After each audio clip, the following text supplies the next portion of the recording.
Hello friends, welcome to HP Study Hub. I hope you all are doing well.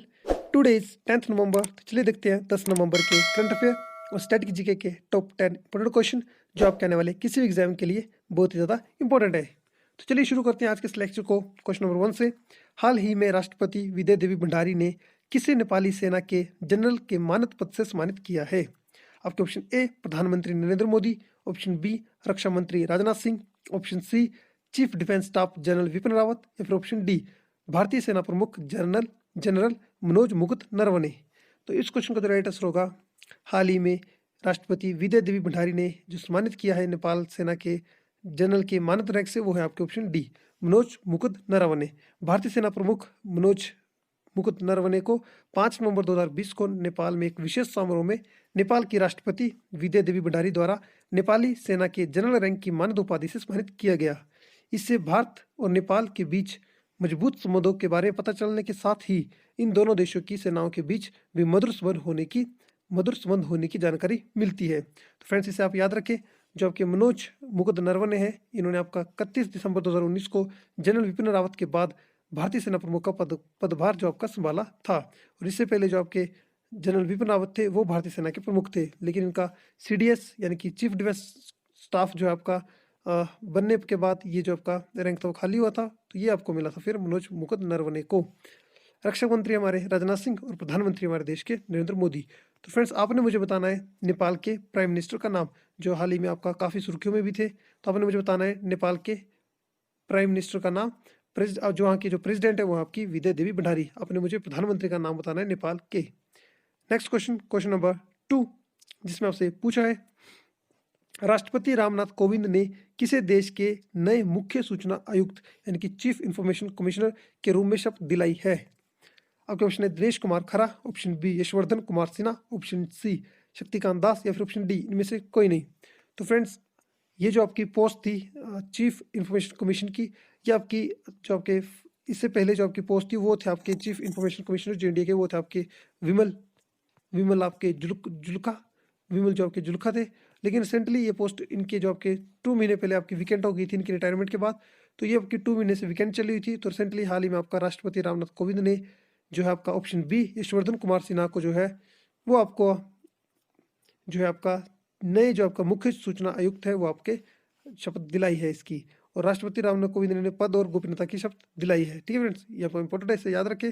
तो आपने मुझे बताना है आज का दूसरा क्वेश्चन कि दिनेश कुमार खरा है आपके कौन से बैंक के चेयरमैन है? ठीक है, एक इंपॉर्टेंट बैंक के चेयरमैन है और वो आपका लार्जेस्ट, मैं बोलूँगा इंडिया के अंदर सबसे ज़्यादा जो आपके कस्टमर वाला बैंक है वो आपका वही बैंक है, वही बैंक जो उसका उस बैंक के आपके चेयरमैन है। तो आपने मुझे बताना है दिनेश कुमार खरा कौन से बैंक के चेयरमैन है। शक्तिकांत दास फ्रेंड्स, ये है आपके रिजर्व बैंक ऑफ इंडिया के गवर्नर। शक्तिकांत दास आपके रिजर्व बैंक ऑफ इंडिया के गवर्नर है। Next question, question number 3, again important question. Hockey India के नए अध्यक्ष के रूप में किसे चुना गया है? Option A Gyanendro Ningombam, option B Sandeep Singh, option C Harsh Kumar Sinha या फिर ऑप्शन डी इनमें से कोई नहीं। तो इस क्वेश्चन का जो राइट आंसर होगा वो होगा फ्रेंड्स आपका ऑप्शन ए ज्ञानेंद्रो निगोबम को हॉकी इंडिया के नए अध्यक्ष यानी कि प्रेसिडेंट के लिए चुना गया है। मणिपुर के ज्ञानेंद्रो निगोबम को शुक्रवार को निविरोधी हॉकी इंडिया का अध्यक्ष चुना गया है। और जो है आपका मोहम्मद मुश्ताक अहमद की जगह लेंगे, यानी कि इससे पहले जो हॉकी इंडिया के प्रेसिडेंट थे वो थे आपके मोहम्मद मुश्ताक अहमद जी, तो इनके रिप्लेस करेंगे आपका मणिपुर के ज्ञानेंद्रो निगोबम। इंपॉर्टेंट क्वेश्चन है फ्रेंड्स, आप इसे याद रखें। नेक्स्ट क्वेश्चन की बात करें, अगेन इंपॉर्टेंट क्वेश्चन। विश्व सुनामी जागरूकता दिवस कब मनाया जाता है? वर्ल्ड सुनामी डे आपका कब मनाया जाता है? आपके क्वेश्चन है 5 नवंबर, 6 नवंबर, 7 नवंबर या फिर ऑप्शन डी 4 नवंबर। तो इस क्वेश्चन का राइट आंसर होगा क्वेश्चन नंबर 4 का, वो होगा फ्रेंड्स आपका option D, sorry option A, यानी कि 5 नवंबर को आपका सेलिब्रेट किया जाता है विश्व सुनामी दिवस। वर्ष 2020 में इस दिन का उद्देश्य आपदाओं के खिलाफ अधिक से अधिक जान माल बचाने के लिए राष्ट्रीय और सामुदायिक स्तर पर ऐसी रणनीतियों के निर्माण को प्रोत्साहित करना है जिससे स्थानीय आपदा जोखिम में कमी आ सके। और आपका ये जो आपका सुनामी वर्ड है आपका, ये लिया गया है फ्रेंड्स आपका जापान की लैंग्वेज से। ठीक है, ये जापानी शब्द है, कौन सा आपका सुनामी। ठीक है फ्रेंड्स, जो लगभग आपका 1000 साल जो आपका पहले यहाँ पे फर्स्ट टाइम आपका उपयोग किया गया था। तो आपने याद रखना है हर साल जो है फ्रेंड्स आपका जो आपका सुनामी डे है या जागरूकता दिवस है वो मनाया जाता है 5 नवंबर को। नेक्स्ट क्वेश्चन बात करें, question number 5, again important question. 4 नवंबर 2020 को किन दो देशों की नौसेनाओं के ने संयुक्त रूप से कैरेट नौसेना अभ्यास शुरू किया? कैरेट जो नौसेना अभियान है वो किन दो कंट्रियों के बीच हुआ? आपका option A Bharat Sri Lanka, option B Bharat Bangladesh, option C Bangladesh America या फिर ऑप्शन डी यूएस वियतनाम। तो इसका राइट जो आंसर होगा क्वेश्चन नंबर 5 का वो होगा ऑप्शन सी। बांग्लादेश और अमेरिका के बीच में 4 नवंबर 2020 को एक आपका कैरेट आपका एक मिलिट्री एक्सरसाइज हुई। और ये कैरेट फ्रेंड्स आपका स्टैंड करता है cooperation afloat readiness and training, cooperation afloat readiness and training. और ये फ्रेंड्स आपका युद्ध अभ्यास होता है बिटवीन आपका बांग्लादेश एंड अमेरिका। तो इन दोनों देशों के आपसी रिश्तों को व्यापक बनाने के साथ ही इन दोनों देशों के बीच समुद्री संबंधी जो जागरूकता है को बढ़ाया जा सके, इसलिए जो आपका ये कैरेट एक्सरसाइज की जाती है इन दोनों कंट्रियों के बीच में। नेक्स्ट क्वेश्चन बात करें क्वेश्चन नंबर 6 मॉडर्न हिस्ट्री से आपका क्वेश्चन, वर्नाकुलर प्रेस अधिनियम और शस्त्र अधिनियम किस वायसराय के द्वारा पारित किया गया था? आपका option A lord Lytton, option B lord Mayo, option C lord Dalhousie या फिर ऑप्शन डी लॉर्ड हार्डिंग। तो इसका राइट आंसर होगा ऑप्शन ए लॉर्ड लिटन के द्वारा 1876 से 1860 के दौरान ये भारत के वायसराय थे।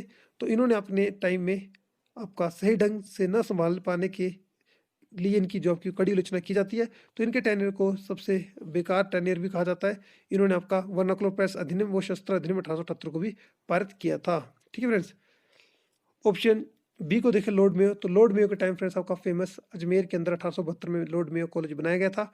1872 में फ्रेंड्स फर्स्ट टाइम जो कि सेंसस जो थी जनगणना थी वो भी आपके लॉर्ड मेयो द्वारा की गई थी। और उसको रेगुलर 10 साल के बाद आपकी जनगणना होगी, ये आपकी की थी लॉर्ड रिपन ने। ठीक है, लेकिन स्टार्ट की थी लॉर्ड मेयो ने और रेगुलर 10 साल के बाद ही आपकी सेंसस निकलेगा, वो चलाया था आपका लॉर्ड रिपन ने। लॉर्ड डलहौजी के टाइम में फेमस डॉक्ट्राइन ऑफ लैप्स नीति आई थी। लॉर्ड हार्डिंग की बात करें तो लॉर्ड हार्डिंग द्वितीय किस्में फ्रेंड्स आपका फेमस 12 दिसंबर 1912 को जॉर्ज पंचम इंडिया आते हैं और उसी टाइम जो आपका बंगाल के सेपरेशन को रद्द किया जाता है और साथ में जो हमारी कैपिटल है उस वक्त कलकत्ता थी उसको शिफ्ट किया गया था 1912 में दिल्ली में, ये आप याद रखें। नेक्स्ट क्वेश्चन, क्वेश्चन नंबर 7, भारतीय टकन व कागजी मुद्रा अधिनियम किस वायसराय ने पारित किया था? इंपॉर्टेंट क्वेश्चन है अगेन आपके लिए, lord Minto, lord Hardinge, lord Curzon या फिर लॉर्ड डफरिन। तो इसका राइट आंसर होगा फ्रेंड्स आपका लॉर्ड सी, इनके लॉर्ड कर्जन। लॉर्ड कर्जन ने जनवरी 1899 में भारत के जो वायसराय थे आपके लॉर्ड कर्जन, इन्होंने भारतीय टकन व कागजी मुद्रा अधिनियम यानी 1899 में पारित किया, एक्ट पारित किया और भारत में स्वर्ण मानक की शुरुआत की थी। ये आपका इंपॉर्टेंट क्वेश्चन है, याद रखें। और लॉर्ड कर्जन को फ्रेंड्स आपका बंगाल के सेपरेशन के लिए भी जाना जाता है, बंगाल विभाजन था और लॉर्ड कर्जन के टाइम ही हुआ था। लॉर्ड मिंटो की बात की तो फ्रेंड्स लॉर्ड मिंटो के टाइम 1906 में मुस्लिम लीग की स्थापना की गई थी और 1907 में जो आपका 1907 के अंदर कांग्रेस जो स्प्लिट हुई थी, 1900 सूरत का विभाजन जिसे बोलते हैं, वो भी आपके इसके टाइम हुआ था। और 1909 के अंदर जो कि मुस्लिमों के लिए अलग से रिप्रेजेंटेटिव दिया गया था, वो भी लॉर्ड मिंटो के द्वारा उस वक्त भारत के वायसराय थे। लॉर्ड कर्जन के टाइम हमने डिस्कस कर लिया, लॉर्ड हार्डिंग के टाइम हमने इससे पहले डिस्कस किया। लॉर्ड डफरिन के टाइम आपका 28 दिसंबर 1885 को फ्रेंड्स आपकी एयू हुमायूं द्वारा स्थापना की गई थी इंडियन नेशनल कांग्रेस की। ठीक है, इसे भी आप याद रखें। क्वेश्चन नंबर 8 जिसमें आपसे पूछा है निम्नलिखित में से किसने ग्रोथ एंड फाइनेंस नामक पुस्तक लिखी है? ग्रोथ एंड फाइनेंस बुक किसने लिखी है? आपके option A Vimal Jain, option B K Sowarao, option C Rangarajan, option D Amrit Sen. तो इसका राइट आंसर होगा फ्रेंड्स आपका ऑप्शन सी, हमारे भारत के आरबीआई के पूर्व गवर्नर सी रंगराजन द्वारा जो बुक लिखी गई है उसका नाम होगा ग्रोथ एंड फाइनेंस। विमल जैन भी आपके डिप्टी गवर्नर हैं आपके आरबीआई के, रिजर्व बैंक ऑफ इंडिया के। डी सोवाराव के सोवाराव भी आपके रह चुके हैं आरबीआई के पूर्व गवर्नर।